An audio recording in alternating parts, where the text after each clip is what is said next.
These are the table of contents. Uh, First, I'm going to do an overview of what I'm going to go over and what Songkran is actually, and then I'm going to go over the water rules that they have in Songkran, which you don't really know about the water at all yet, and then the purpose of the festival Songkran, the history of it.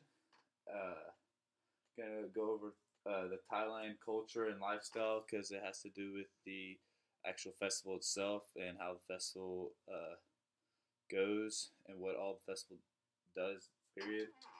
I'm also going to go over the location, the place, the human environment interaction, the movement, the region, and then I'll go over the work side and what's covered. I also have a lot of pictures to try to help explain what is going on uh, in my presentation. So this is the overview. Uh, Songkran is a tradition in Thailand that represents the cleansing for the new year.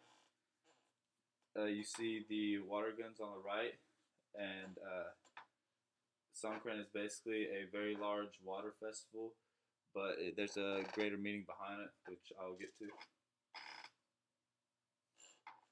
Uh, Thailand expresses the cleansing and purification of the new year by hosting the largest water festival in the world. Not only are the citizens of Thailand soaked, but they also use the water to clean statues and monuments of Buddha.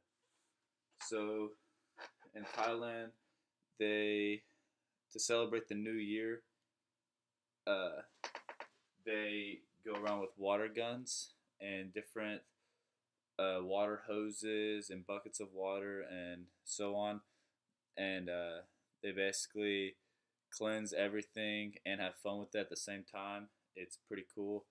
I never knew about it until I researched it for this project, but it's very interesting and it's something I would actually be willing to go do.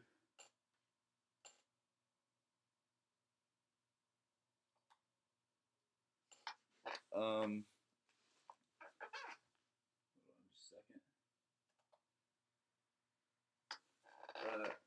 And then you can see here the Buddha actually being cleansed by the people with the little things of water.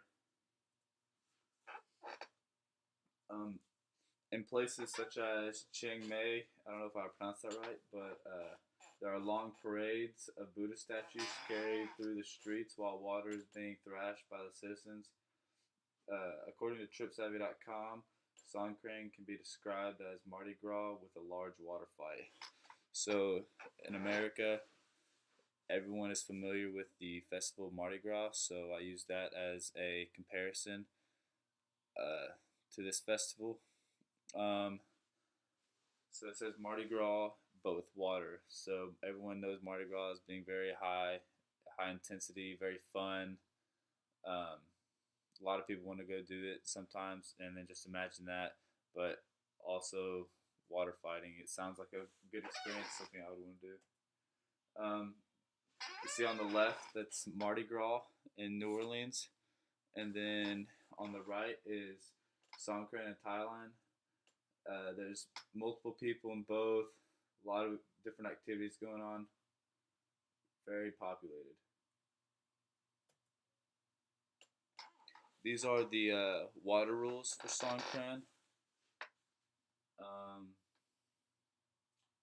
Although there are no formal rules for the tradition, there are no written down rules where people are forced to go by, or there's no government behind it, there's no law.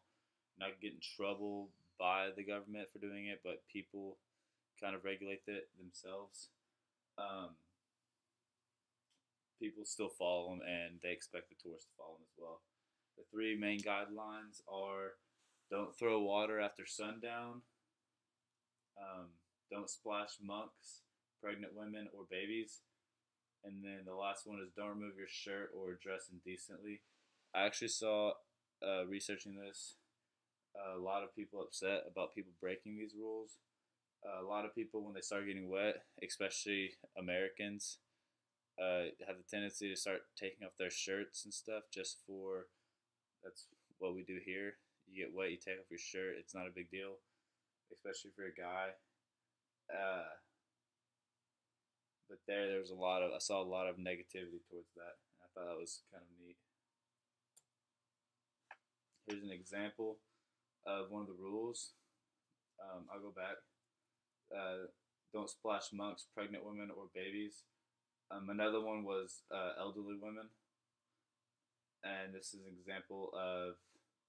I'm not sure if I can't see her face because of the hat, but she's, I'm sure, either pregnant or elder. Right here, you can see right there getting splashed.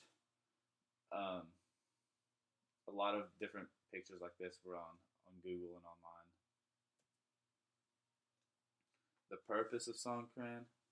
The purpose is to celebrate the Lunar New Year. Just like we celebrate in America on New Year, Thailand also enjoys celebrating it, but in my opinion, they do it a little bit cooler.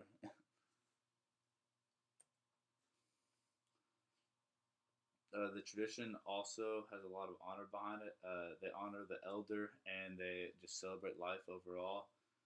The vast majority of Thailand is heavily involved in the religion Buddhism, um, and they also incorporate Buddhism a lot into their festivals with all the Buddhist shrines and cleansing the temple and just like marching the streets with statues. It's pretty cool. You'll see right here the picture of it looks like school children. Uh, honoring the elder by dipping their hands in water. It's a sign of honor, I guess, in their culture. The history behind this, according to PureTravel.com, the ancient festival celebrates the Thai New Year, April 13th through April 15th. So it's only a 3 day. Only a 3 day, but it's 3 day waterfly. That is very intense. The origins derive from ancient India festival of Makar Sankriti. The Indian version recognizes the sun's celestial path, and Thai translate the version recognizing the passing of an old year into a new one. So just like we do in America, we celebrate ending the year that just passed and starting the new one on a great foot and just starting it off good and enjoying it. Songkran National Holiday was adopted to the Thailand tradition in 1940 and was originally celebrated on January 1st, but it was then made later on April 13th to the 15th.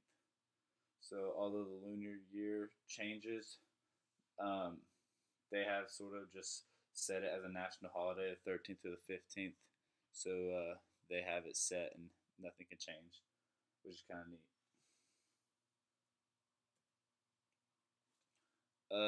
Thailand culture and lifestyle. The Thailand culture is heavily influenced by their religion. On reach2teachrecruiting.com, it says that 95% of Thailand's population is involved in Buddhism. This culture is translated in their daily life and in the Songkran festivals. As I said before, a lot of uh, religious religion is involved into these festivals. There's multiple different festivals, but they'll have parades of the Buddhists, the statues. They obviously look as the monks as higher up as there's a rule by the locals to not invade them with water and respect them more, I guess. The celebration of Songkran has culture involved by having the Buddha statues cleaned and by respecting the sanctuaries during the water festival. So basically, just what I explained beforehand. Next, I'm going to go over the 5 things of geography that not specifically are around Songkran, but are around Thailand, which Songkran is inside. Since you can't really do it specifically on Songkran for some of the themes, I just chose to do the overall of Thailand for some of them. Songkran is held all throughout Thailand, but has specific locations where larger groups gather. The 2 locations that are most populated is in the 3 day event is the Chiang Mai and then the largest city, Bangkok. Obviously, the 2 largest cities are going to represent the majority of the population in the first place. But especially during this, it'll bring a lot of tourism and a lot more activities will be in these cities involving this festival. Songkran is spread out across Thailand. Although the traditions can be seen like very clearly in some locations with larger populations, there's different events throughout. You can see this map from 2016. Um, there's a lot of foam parties. I saw lots of images of just literal foam filling the streets, and kids are up to their shoulders in it. It was pretty neat. And then Sliding City and Water Tunnel. A lot of cool events that are going to be going on. That was in 2016, by the way. This is uh, the place theme. The theme place is mainly supported by the physical features of the location. In Thailand, the physical features include tropics, fertile rice fields, Great Plains, and plateaus. And you can see with this map, you kind of see the geography behind it. Not lots of big mountains, but more north Thailand, you can see it, and lots of riverways and around Bangkok. This is an example of the rice fields. Um, on this side is obviously plains with a little hilly, but all filled with rice fields. And then this is a good example of both the tropics, the Great Plains, and then you can see all the plateaus in the background.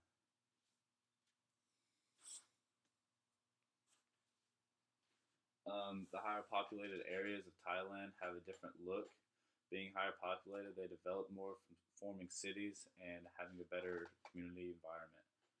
This is the Chiang Mai, Thailand, one of the second largest cities in Thailand.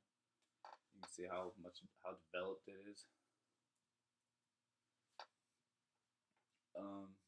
The human environment interaction. As all living things, Thailand and its citizens have changed over time. They have transformed what used to be farmlands into fields to help them develop more as a country and for local convenience. So they turned the farmland and fields into cities, and some larger than others. This looks to be a smaller city, but just basically as the world develops, Thailand's obviously going to develop and change, and by doing that, they have a better community and have a better place for trade and more structure to their government. This is obviously a very large city. This is Bangkok. This is the biggest city in Thailand.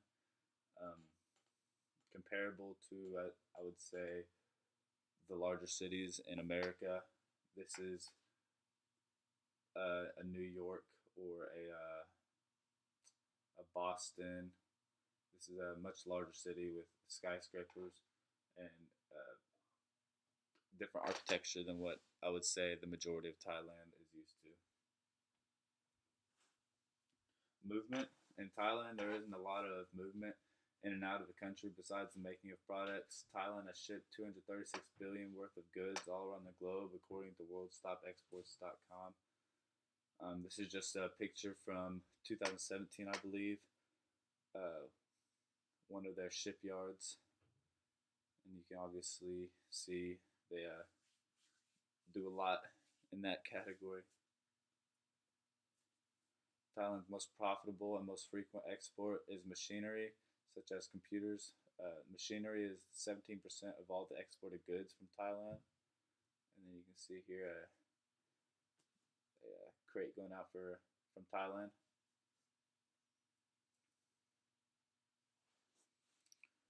Regions. You can see here that the map, you can see Bangkok and Thailand. And both Thailand and Songkran